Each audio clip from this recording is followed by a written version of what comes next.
ஓம் ஈஸ்வராய நமக. அனைவருக்கும் இனிய வணக்கங்கள்.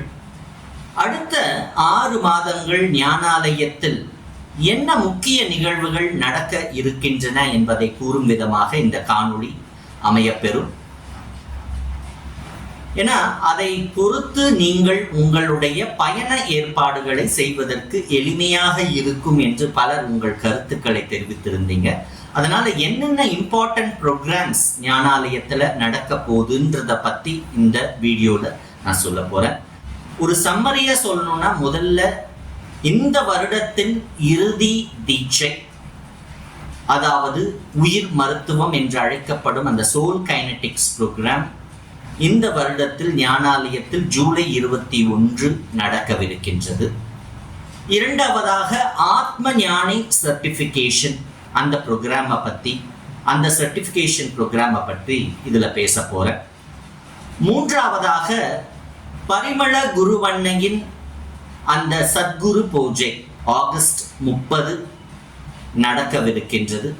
பின்னர் நான்காவதாக மகா அவதார் பாபாஜியினை சென்று காணவிருக்கும் அந்த பயணம், அந்த கேவுக்கு போய் அங்கே எப்படி நம்ம கிரியா தீட்சை வழங்கவிருக்கின்றோம் அப்படின்றது முதல் முறையாக பொதுமக்கள் அனைவரும் பங்கு பெறும் விதமாக நம்ம ஓப்பன் அப் பண்றோம்.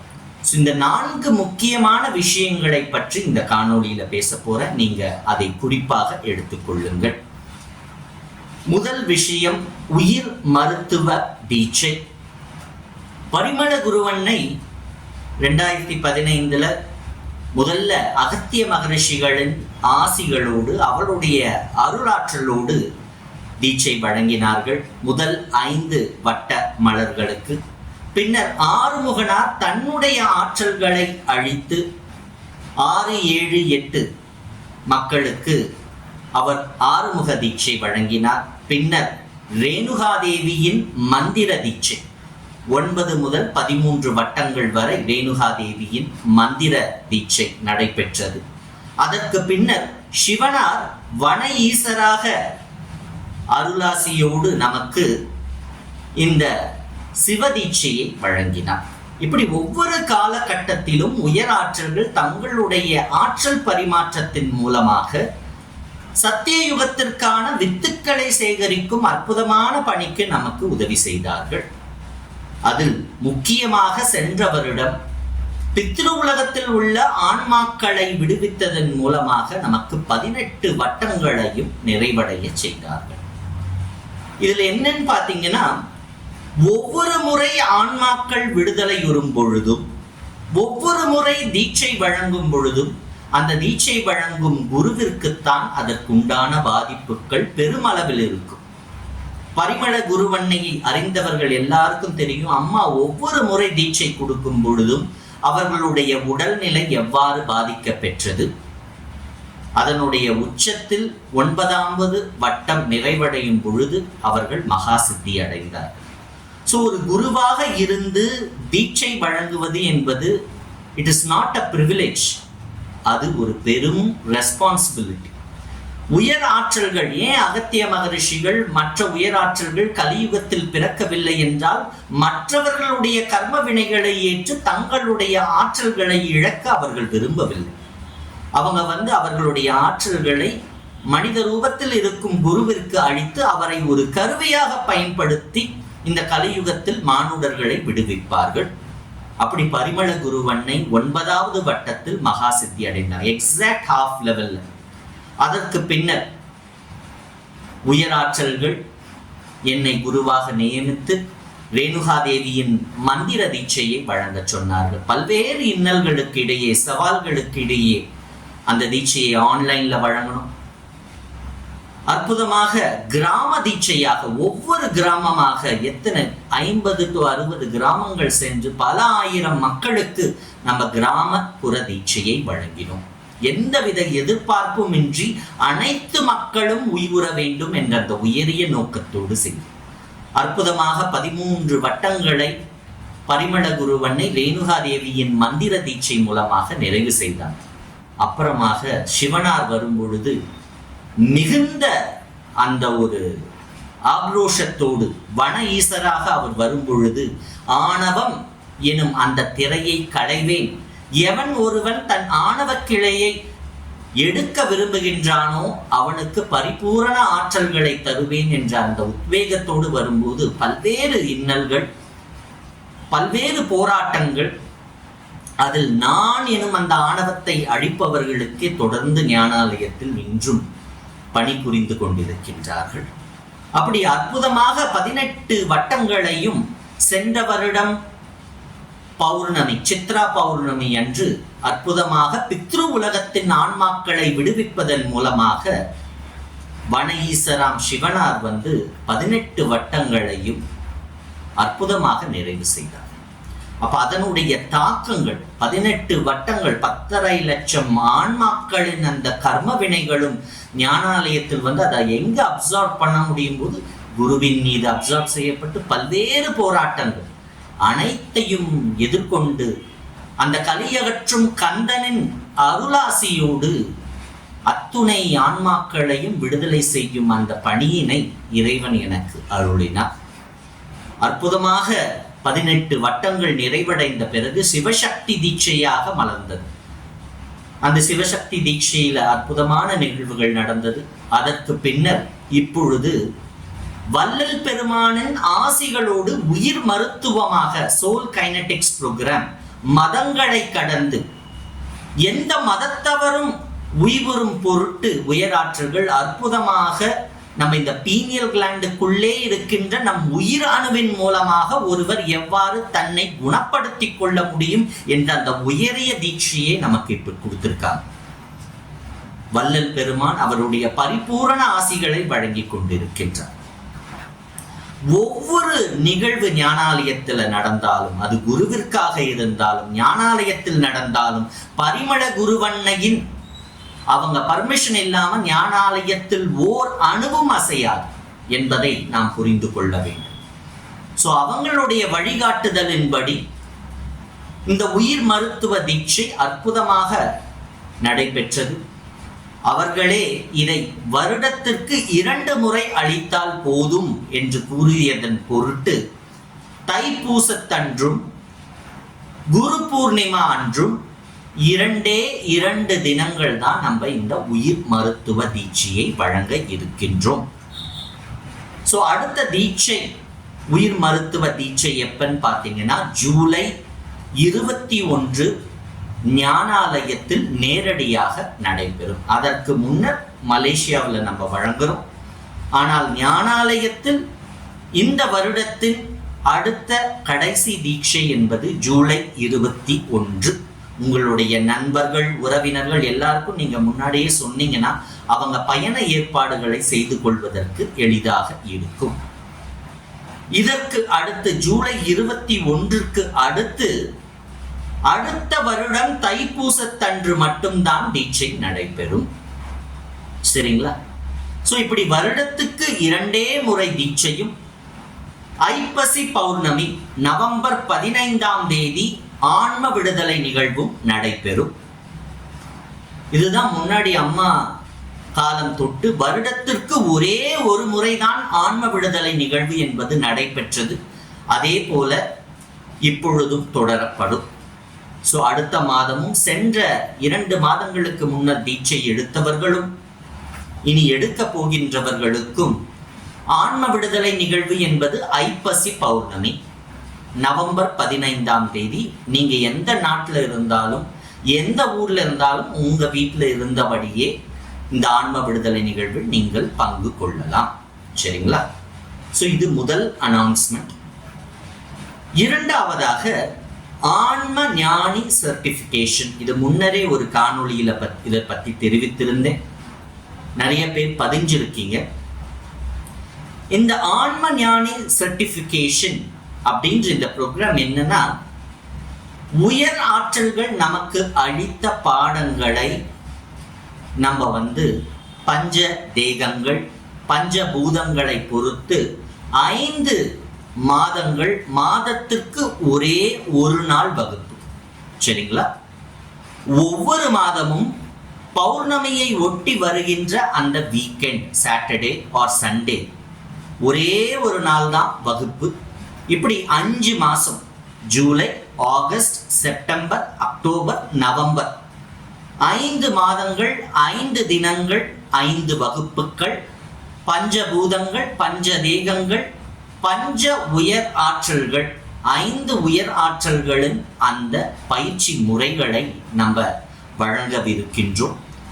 இப்போ அடுத்த மாதம் பார்த்தீங்கன்னா ஜூலை 21 தீட்சை, ஜூலை 20ஆம் தேதி கான்ஷியஸ் கிரியேஷன். இதை பற்றி சென்ற காணொளியில் பேசியிருந்தேன். மகா அவதார் பாபாஜியின் ஆற்றல்களோடு, அருளாசியோடு நாம் அந்த பயிற்சிகளை வழங்கவிருக்கின்றோம்.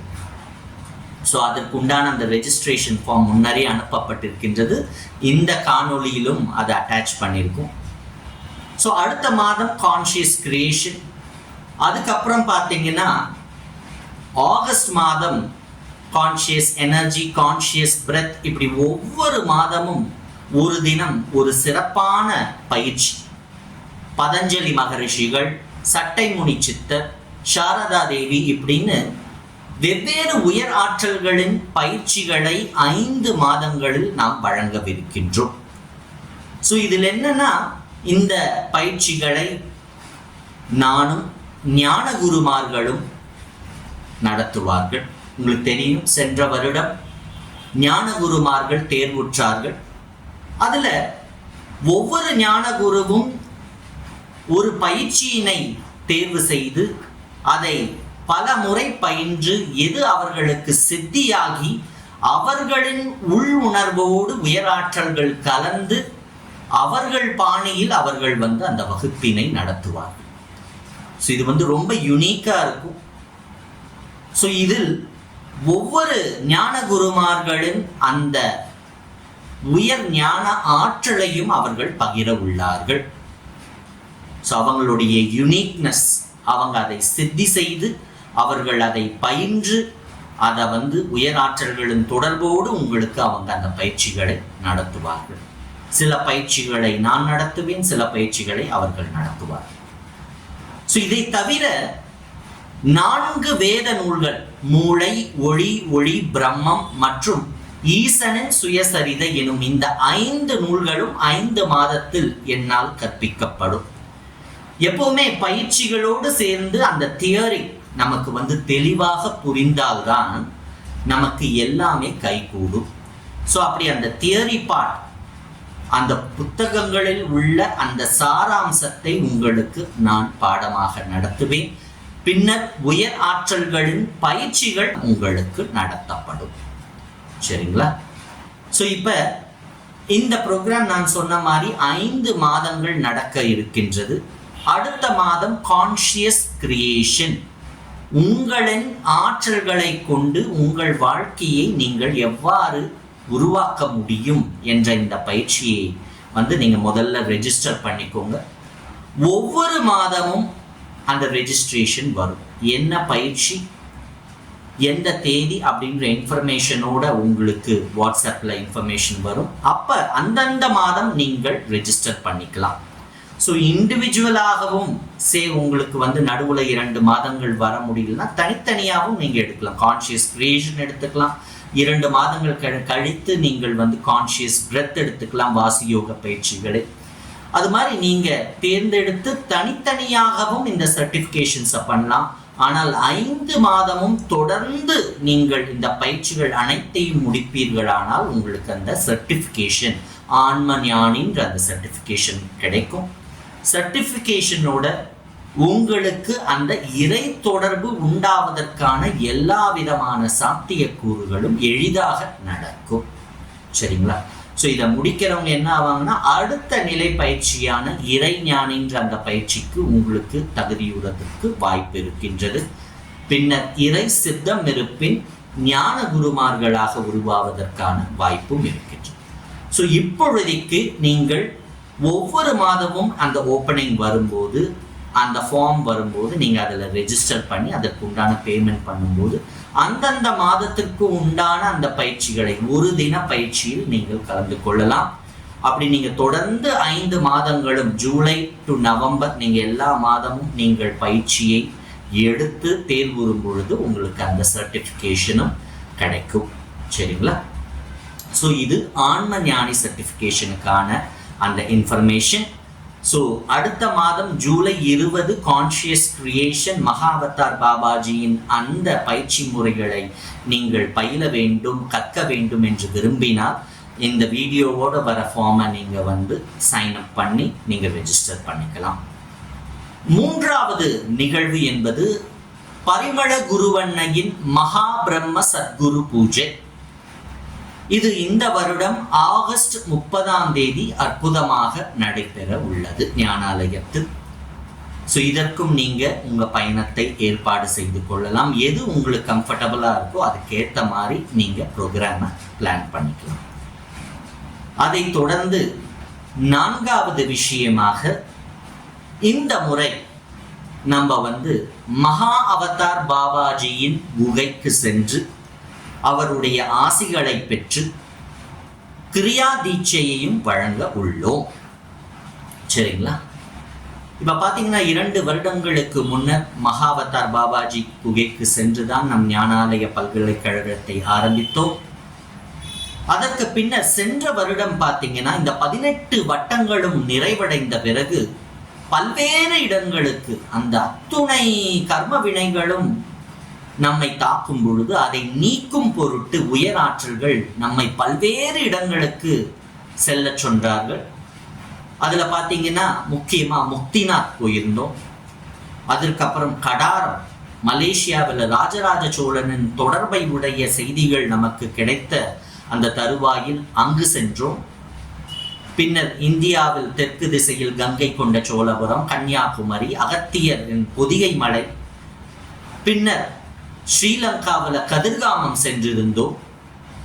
அதற்கப்புறம் ஒரிசாவில் புவனேஸ்வர், அங்கு சென்று ஆற்றல் பரிமாற்றம் நடைபெற்றது. 1 மாதத்திற்கு முன்னர் சார்தாம் என்று அழைக்கப்படுகின்ற கேதார்நாத் மற்றும் கங்கோத்ரி, யமுனோத்ரி, பத்ரிநாத் என்ற 4 முக்கிய ஸ்தலங்களுக்கும் சென்று பல்வேறு ஆற்றல் பரிமாற்றங்கள் நடைபெற்றது. இப்படி 1 வருட காலமாக உயராற்றல்கள் நம்மை இந்தியாவின் 4 திக்கிலும், அது மட்டுமல்லாமல் ஸ்ரீலங்கா, மலேசியான்னு நம்மளுக்கு பல்வேறு இடங்கள்ல ஆற்றல் பரிமாற்றம் செய்து மீண்டும் ஆறுமுகனின் ஆற்றல்கள் நிலை பெறும் விதமாக அற்புதமாக ஆற்றல் பரிமாற்றங்கள் நடைபெற்றன. இப்படி பல்வேறு இடங்களுக்கு போகும் பொழுது எல்லாரும் கேட்டிருந்தாங்க, நாங்களும் உங்களோடு பயணிக்க வேண்டும். ஏன்னா இந்த பயணத்திலலாம் பார்த்தீங்கன்னா முக்கியமாக ஒளி பிரதிநிதிகள், ஞானாலய பல்கலைக்கழக மாணவர்கள், ஞான குருமார்களோடு தான் நான் பயணித்திருந்தேன். அப்பொழுது பொதுமக்கள் அனைவரும் எங்களையும் நீங்க கூட்டிட்டு போக மாட்டீங்களா அப்படின்னு கேட்டிருந்தாங்க. அதை சாட்டிஸ்ஃபை செய்யும் விதமாக இந்த அற்புதமான ஒரு ஏற்பாடு செப்டம்பர் 2 முதல் செப்டம்பர் 10 கிட்டத்தட்ட 1 வார காலம் மகா அவதார் பாபாஜியின் குகைக்கு பயணிக்க உள்ளோம். சரிங்களா? ஸோ இதுக்கு நீங்க ரெஜிஸ்டர் பண்ணணும்னா அடுத்த மாதம் உங்களுக்கு இந்த இன்ஃபர்மேஷன் வரும், ஃபார்ம் ஓப்பன் ஆகும். எப்படி நீங்க ரெஜிஸ்டர் பண்ணணும், பேமெண்ட் எல்லா டீட்டெயில்ஸும் அடுத்த மாதம் உங்களுக்கு தெரிவிக்கப்படும். ஸோ நீங்க அதற்கேற்ற மாதிரி உங்களுடைய டிராவல் பிளான்ஸை நீங்க பிளான் பண்ணிக்கலாம். அதனால தான் அட்வான்ஸாகவே இதை பற்றி சொல்றோம். முக்கியமாக மகா அவதார் பாபாஜிக்கே வந்து ஒரு லிமிட்டட் நம்பர்ஸ் தான் இருக்கும். ஏன்னா நிறைய பேர் அந்த மலைப்பாதையில் சென்று பயணிப்பது என்பது, ஏற்பாடுகளை செய்வது என்பது சிரமம். அதை வந்து அசுத்தப்படுத்தாமல் தூய்மையாக நம்ம அந்த இடத்தை வைத்திருக்க வேண்டும்.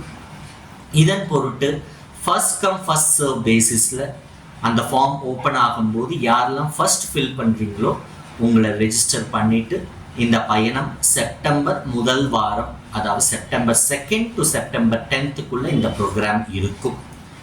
சரிங்களா? ஸோ இந்த பயணத்தில் நீங்கள் என்னோடு பயணித்து பாபாஜியின் அருளாசியினையும், துணகிரி மாதாவின் அருளாசியினையும் மற்றும் அந்த உயரிய தீட்சையையும் நீங்கள் பெற வாய்ப்பாக இருக்கும். ஸோ இந்த முக்கிய தகவல்கள் தான் இந்த காணொளியில் நான் சொல்வதாக இருந்தேன். மீண்டும் உங்களை நேரில் சந்திக்கின்றேன். அனைவருக்கும் வணக்கம். ஓம் ஈஸ்வராய நமக.